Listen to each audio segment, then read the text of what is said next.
mapapansin po ninyo, yung trash boom dito ay inanod sa may dalampasigan.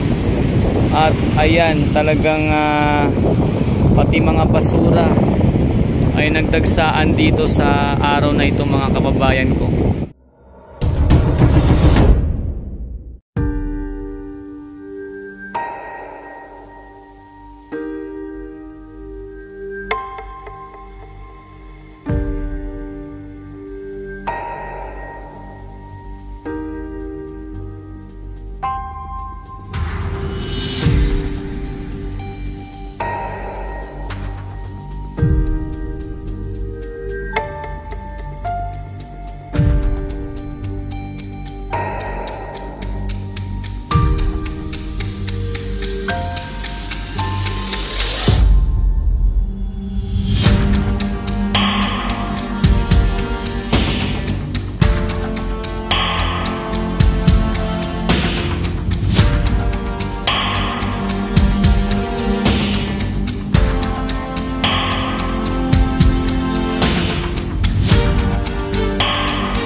Ayan po, sa muli mga kabayan ko, ito po yung ating pinaka-update dito sa Manila Bay Walk, Dolomite Beach at siyempre sa Manila Bay.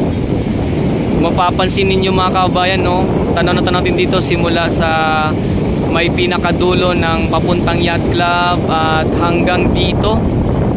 Ayan, ang daming basura. Bali, sa may part po ito ng Pedro Hill at Remedios at yun, papuntang Faura. Doon sa mismong pinaka-entrance, no, gitnang entrance ng ating Dolomite Beach, ay matatanaw po natin yung mga inano dito na basura sa ngayon.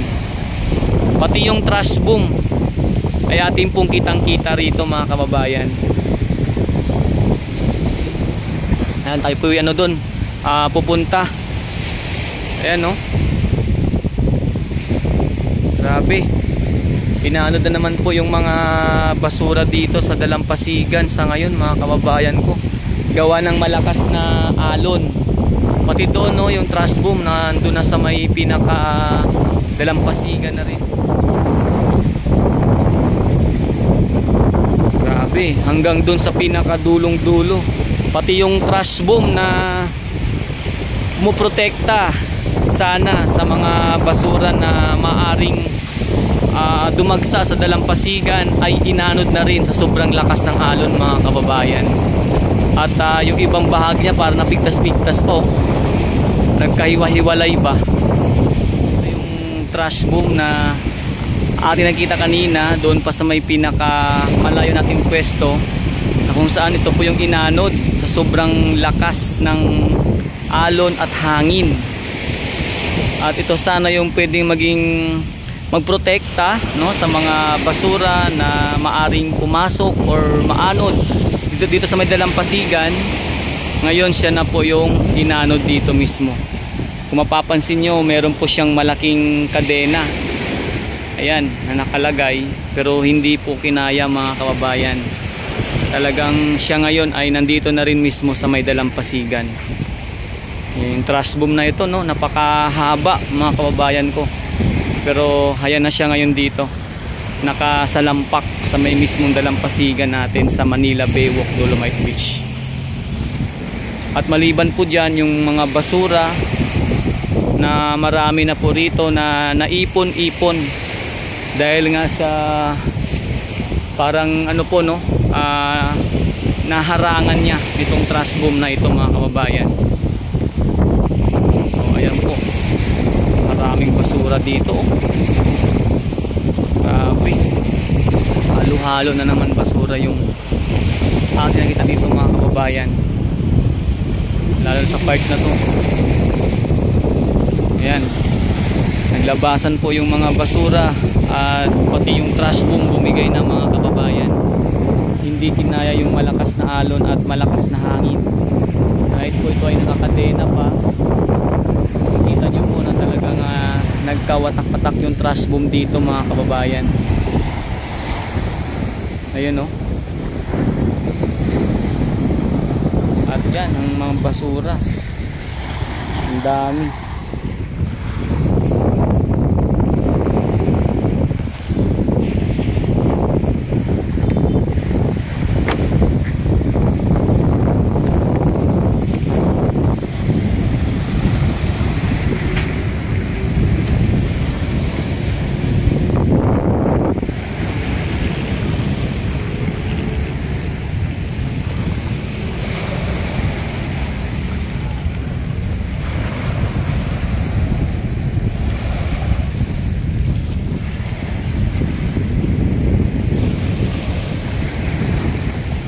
At maliban dito mga kababayan, ayun sa may pinakabungad ng entrance natin papuntang Faura, kasi ito pong site na to ay sa Pedroil to mga kababayan ko, no?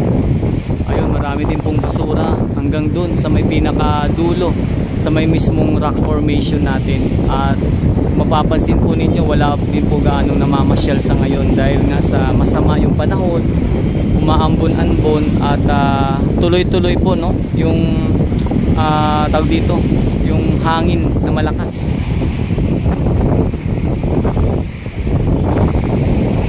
So yung mga namamasyal po, mukhang nagugulat sa kanila nakita rito sa ngayon sa Dolomite Beach, na kung dati ay napakaganda, ngayon ang dami pong basura na inanod sa dalampasigan.